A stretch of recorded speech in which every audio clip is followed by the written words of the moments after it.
Good morning to all my dear students. Class 12 biology. आज आप सभी लोगों को हम लेकर आ चुके हैं पढ़ाने के लिए गुणसूत्रीय उत्परिवर्तन या फिर गुणसूत्रों के आकारकी में क्या होता है बदलाव। इसे ही गुणसूत्रीय उत्परिवर्तन कहा जाता है। अगर बात करें तो ये दो प्रकार के होते हैं। ठीक है, पहला अगर हम बात कर रहे हैं तो विलोपन। विलोपन क्या होता है? जब क्रोमोसोम्स का एक खंड टूटकर विलीन हो जाता है तब इन्हें विलोपन कहते हैं। देखिए, विलोपन जो होता है इसमें क्या हो, क्रोमोसोम का कोई एक खंड टूटे और क्या हो, गायब हो जाए तो उसे हम क्या कहते हैं, विलोपन कहते हैं। दूसरा है द्विगुणन। द्विगुणन में क्या होता है, एक गुणसूत्र खंड का दो या अधिक बार पाया जाना द्विगुणन कहलाता है। जो एक गुणसूत्र हो उसका क्या हो, दो या फिर कई बार क्या हो पाया जाए, बार बार वो रिपीट हो तो उसे क्या कहते हैं, द्विगुणन कहा जाता है। नेक्स्ट हम पढ़ेंगे प्रतिलोमन। ठीक है, इसमें क्या होता है, जब गुणसूत्र का कोई खंड पूरे 180 डिग्री पर घूमता है तो इसे प्रतिलोमन कहते हैं। जब कोई क्या गुणसूत्र हो और वो पूरा 180 डिग्री पूरा घूम कर आ जाए तो उसे हम क्या कहते हैं, प्रतिलोमन कहते हैं। हम नेक्स्ट पढ़ेंगे स्थानांतरण। किसी असमजात क्रोमोसोम्स में अन्य क्रोमोसोम्स के खंड के जुड़ने को स्थानांतरण कहते हैं। कोई समजात क्रोमोसोम है लाइन वाइज और उसमें क्या हो, कोई और आकर जुड़ जाए तो ऐसे खंड को क्या कहते हैं, स्थानांतरण। ठीक है, नेक्स्ट हम पढ़ेंगे गुणसूत्र की संख्या में परिवर्तन। जो गुणसूत्र होते हैं उसकी संख्या में क्या होते हैं, कभी कभी चेंजेस आते हैं तो उसके अंतर्गत हम पढ़ेंगे।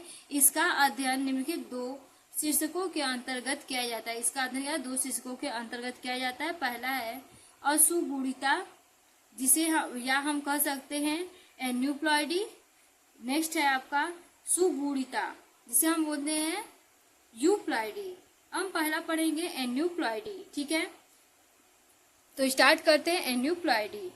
गुणसूत्रों की कुल संख्या में कुछ कमी या वृद्धि को अगुणिता या एन्यूप्लॉइडी कहते हैं। जो गुणसूत्र है उसकी क्या हो, संख्या में कमी हो या वृद्धि हो जाए तो उसे हम क्या कहते हैं, एन्यूप्लॉइडी कहते हैं। परंतु इसमें संपूर्ण जीनोम की वृद्धि या कमी नहीं होती है। और परंतु क्या संपूर्ण जो गुणसूत्र है या क्रोमोसोम्स है उसमें क्या कोई वृद्धि या कमी नहीं आती है।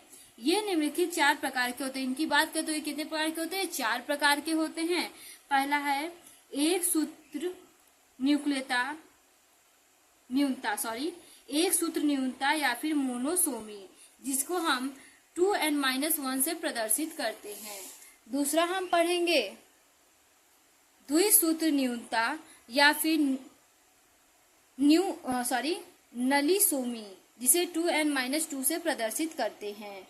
तीसरा हम पढ़ेंगे एकाधिसूत्रता या फिर इसे हम कहते हैं ट्राइसोमी, इसे 2n+1 से डिनोट किया जाता है।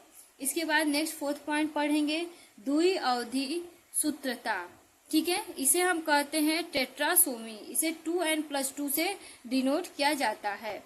नेक्स्ट हम पढ़ने जा रहे हैं सुगुणिता या फिर यूप्लॉइडी।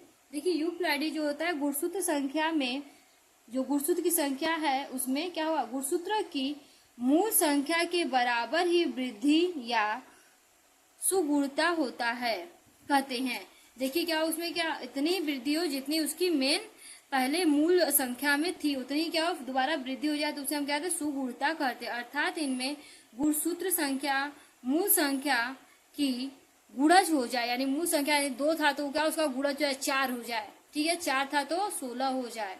ठीक है, उसे हम क्या कहते हैं, यूप्लॉइडी या फिर सुगुणिता कहते हैं।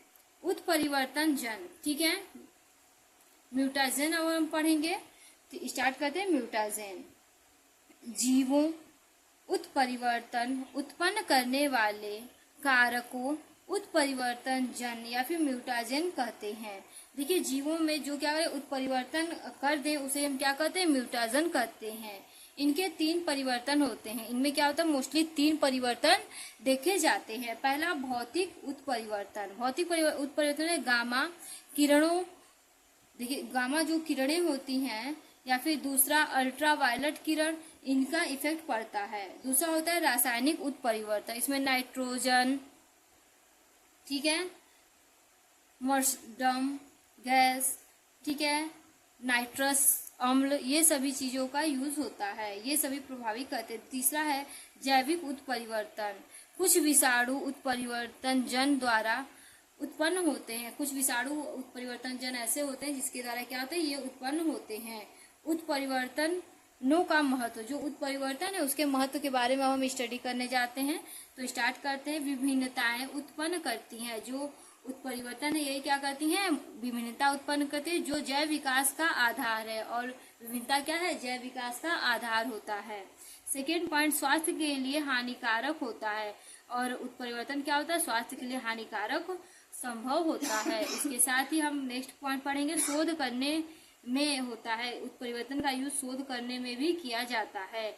नेक्स्ट पॉइंट, उन्नत फसल किस्म बनाने में किया जाता है। उन्नत फसल किस्म बनाने में उत्परिवर्तन का प्रयोग किया जाता है। आशा करती हूँ आप सभी लोग को यहाँ तक समझ में आया होगा। नेक्स्ट वीडियो जल्दी लेकर आएंगे, तब तक के लिए थैंक यू।